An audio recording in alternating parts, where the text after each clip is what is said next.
પાઠ 18 સામાજિક ન્યાય અને સામાજિક વિસંગતતા।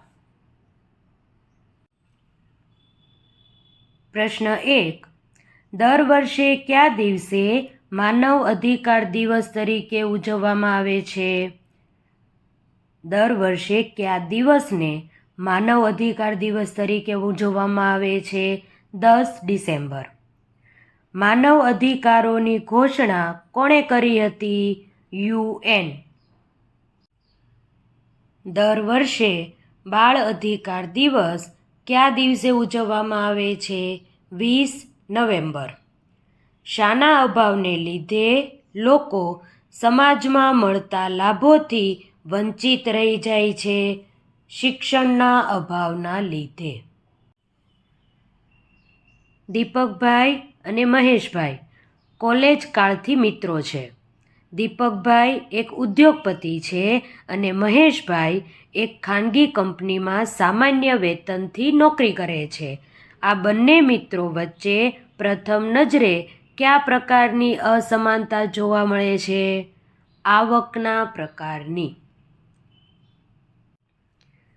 ખાનગી કંપનીમાં કામ કરતા હોય, નોકરી કરતા હોય, તેની આવક ઓછી હોય અને પોતે મોટા ઉદ્યોગપતિ છે દીપકભાઈ, તો તેની આવક વધારે હોય, તો બંને વચ્ચે કઈ અસમાનતા જોવા મળે? આવકને લગતી।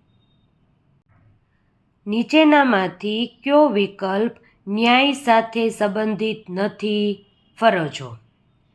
સામાજિક અસમાનતા ઊભી થવા પાછળ નીચેનામાંથી કયું કારણ જવાબદાર છે? શિક્ષણનો અભાવ, સામાજિક કુરિવાજો, રૂઢિગત માન્યતાઓ। આ બધા કારણો છે એ જવાબદાર છે।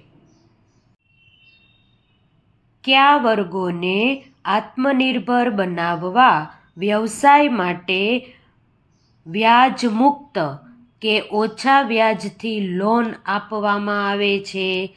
સામાજિક રીતે પછાત વર્ગોને। ભારતના બંધારણના નાગરિકો માટે ન્યાય આપવાની જોગવાઈઓમાં કયા પ્રકારનો સમાવેશ થતો નથી? અનૈતિક।